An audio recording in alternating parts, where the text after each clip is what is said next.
with that Holy Spirit of promise, which is the earnest of our inheritance, until the redemption of the purchased possession, to the praise and glory of God. And this inheritance is incorruptible, undefiled, and fades not away, reserved in heaven for us. We not only live in close quarters with Christ, but we have him dwelling in our hearts by faith, as it says in Ephesians 3:17, that Christ may dwell in your hearts richly by faith, so that he can be teaching, guiding, and perfecting us in all righteousness as pertaining to him. The Levites under the Old Testament made sacrifices that did not atone for sin, but we offer ourselves to God as spiritual sacrifices, dying daily to the flesh as a result that we have been changed. And this is what we have to give. We cannot give anything to God that will have any merit on the other side except a nature that has been transformed by Christ.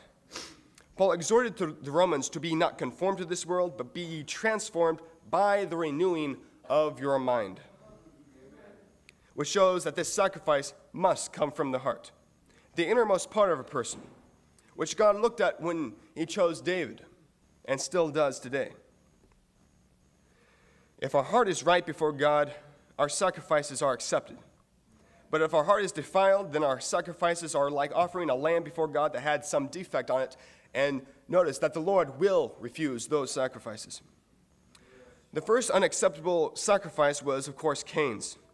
He sacrificed plants that were already dead because once a plant is plucked off the vine or tree, it no longer has its life-giving flow.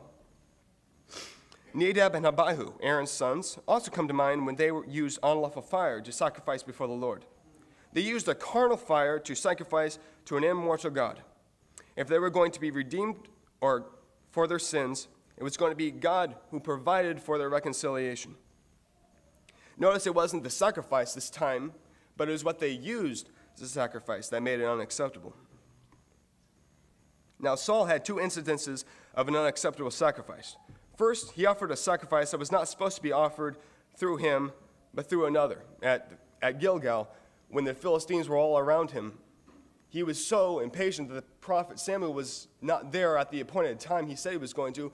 He said, "Give me the sacrifice." And he sacrificed. And notice that after he completed the sacrifice, Samuel came up to him and told him that that sacrifice was not acceptable. The second time this happened was when God told Saul to destroy the Amalekites. But Saul kept the king and the best animals alive, and then when confronted about this, he said he was going to sacrifice to God. Now, I know that he was not going to sacrifice these to God and had no intention of it, but even if he was going to, he was going to offer these things at another person's expense. He did not raise or nurture these animals. In fact, he was going to offer to God the very thing that God said to destroy. Some people offer things to God in this way. When people do this, they are giving up things for their own benefit. Now remember, this is not the first time this has happened, because we have the accounts of Ananias and Sapphira, who offered up what would have looked like to men a great sacrifice on their part, but it was unacceptable because they wanted to look righteous in the eyes of other men. The reason all these sacrifices were not acceptable was because of the lack of involvement of Christ in them. Anything that does not have the author and finisher of our faith right in the middle of what we are doing is no sacrifice at all. If it is anything, it is like the pagans babbling on, thinking something might happen, sort of like the priests at Mount Carmel with Elisha. They could do all manner of yelling, screaming, and sacrificing their own blood, but nothing would happen to them. Well, at least for their benefit.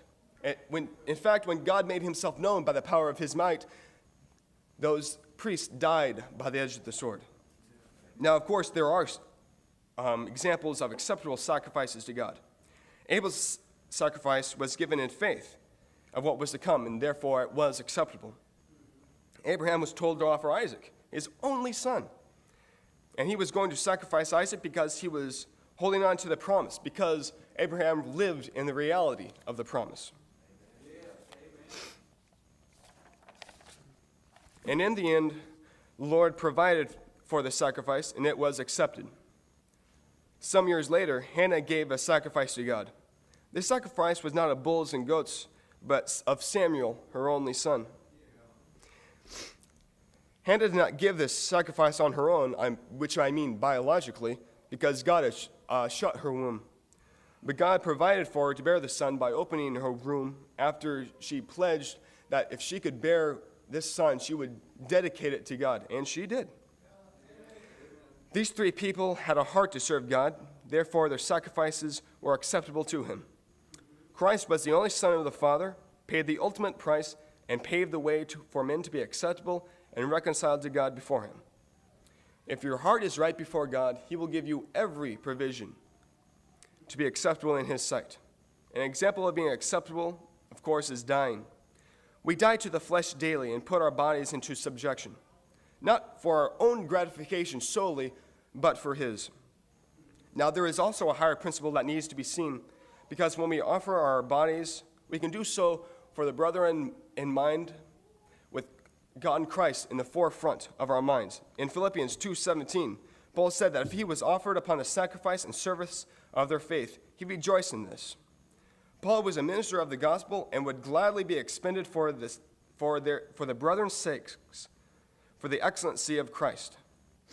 Now, Brother John best put it this way: Paul suffered and shed his blood in the cause of Christ, that would be a libation upon them as a sacrifice, and would be for the sake of preaching the doctrine of faith, by which they were brought to believe on Christ, and would be for their further confirmation of their faith. Brethren, the same can be said of us. There are some that in our lives that continue in the faith, not for their own benefit solely, but for our own. They sacrifice their time and energy and expenses so that we can grow in the excellency and knowledge of Christ. As it says in Philippians, it is better for me to go and depart from you, but it is needful for me to stay here so that you can grow. They abide in the faith for our furtherance in the gospel, so that our sacrifices can be acceptable to God, because when we have done this on the sure foundation. So what is Christ doing now? He is taking and separating the stones in the same dirt and mire of this earth, and choosing the living ones that he can shape to build his spiritual house and present it to his Father, that he may be glorified.